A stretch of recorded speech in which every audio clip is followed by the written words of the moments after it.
Is information overload weighing you down? Hi, I'm Leilani Saez with Natural Capacities Coaching and Consulting. In this short video, I'll explain what information overload is and how you can free yourself from it with better mental boundaries. These days, information can overwhelm our minds. At work, at home, even at the store. Everything seems to demand our attention, and our brains can only handle so much. Information overload can leave you dazed and confused. It may look like procrastination, resistance, and checking out. It also shows up as headaches, fatigue, extreme emotions, negative self-talk, and poor focus. Essentially, it's stressful. Even though you're busy treading water to stay afloat, you may feel like you're drowning because your brain is continuously overused. Information overload interrupts the flow of thinking when the amount of information is more than our brains can process. It may speed up thinking with frantic and scattered thoughts, or significantly slow it down with confusion. Or information bombardment may create gridlock that stops thinking altogether, with absolutely nothing coming to mind. Whatever we do becomes a blur as the brain shifts to conserve energy and protect us from having too much on the mind. We become more easily distracted, half listen to what others say, forget about what we're doing, and make more frequent mistakes.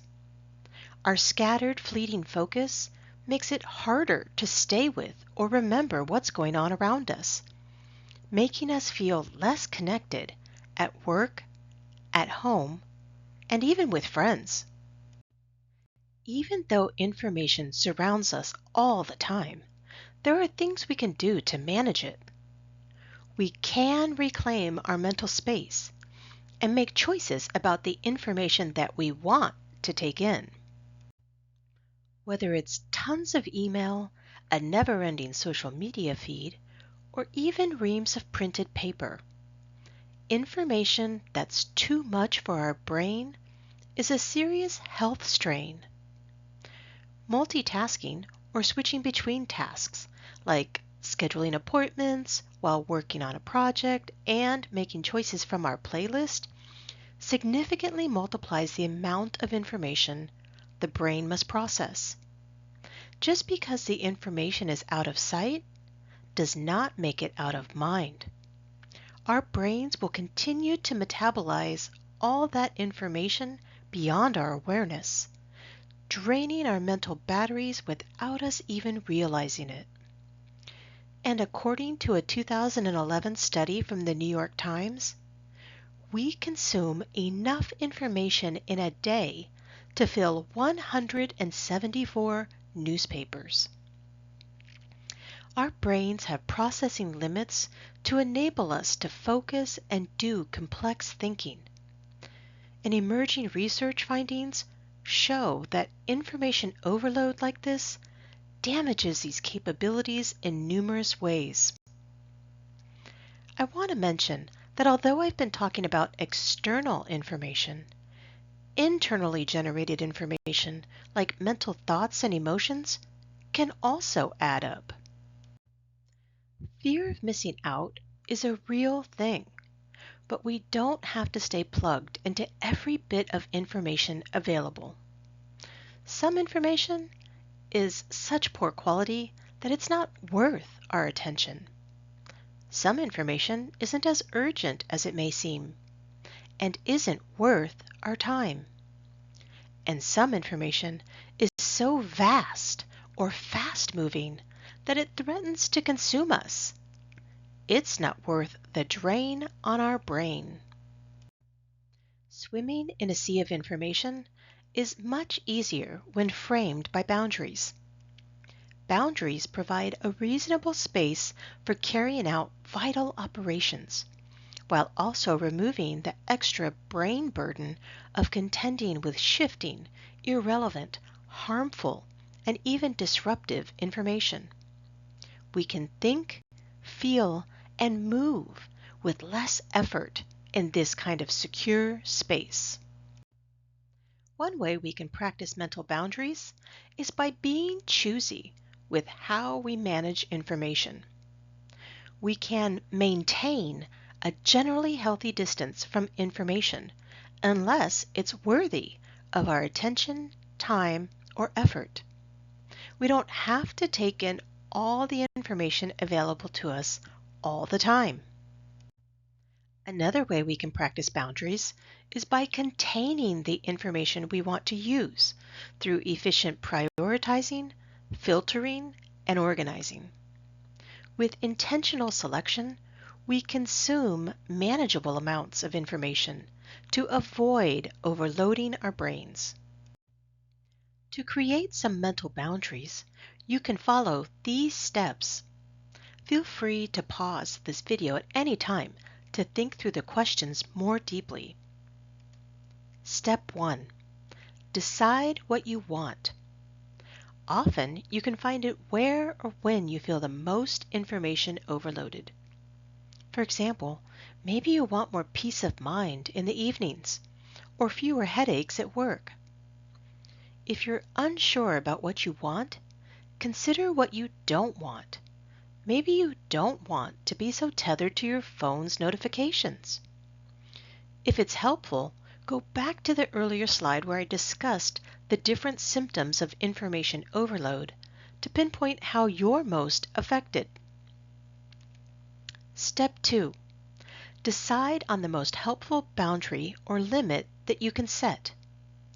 Be as specific as you can. Is the kind of information an issue for you? Or maybe how much time is spent consuming it? Or is it the way that information is restricting your focus on other areas of life? For example, regarding your family, work productivity, or in-person socializing. Step 3. Recognize what information overload is costing you. If you don't make a change to manage the information in your life better, what are you losing out on? Before we get to step 4, take a moment to pause and remember a time when you weren't so information overwhelmed, because it's easy to forget this when we're caught up in overload. How did it feel to have less information fill your day? How might others describe the way you were?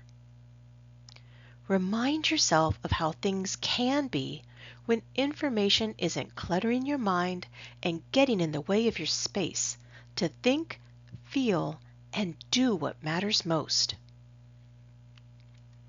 And finally, step 4. Make a promise to yourself. Set an intention. What limit will you practice? How will you reduce mailed or emailed junk? How will you limit the number of times you check the news throughout the day? Or how might you take a 5-minute information-free brain break at work? Or how can you restrict the amount of low-quality information that you pay attention to? Consider what will work best for you. It takes intention and attention to create space, including mental space. With practice, it'll get easier to manage the information you take in, and you'll learn what doesn't work, which is an important part of the process. As mental clutter starts to fade away, you'll feel more spacious and able to deeply engage with what matters most, because your brain won't have to resort to surface skimming to cope because it's overburdened. The same information may still be present in your world, but you'll be able to better deal with it by changing your relationship with it. By keeping your information load reasonable, you'll control its impact on you instead of letting it control you. When you practice using mental boundaries with information, you'll manage the kind and amount of information you consume so that it serves you and your brain well. When you put information in its place, rather than allow it to be every place you are, you gain power and mental freedom. Freedom to think clearly, prioritize effectively, and focus. Freedom to be clear, strong, and ready. Capable, at ease, creative, effective. Reclaim your focus and mental space and stop information overload today. Want to learn more about how to be cognitively resilient and work with your brain instead of against it? Visit naturalcapacities.com or connect with me on LinkedIn. Take care.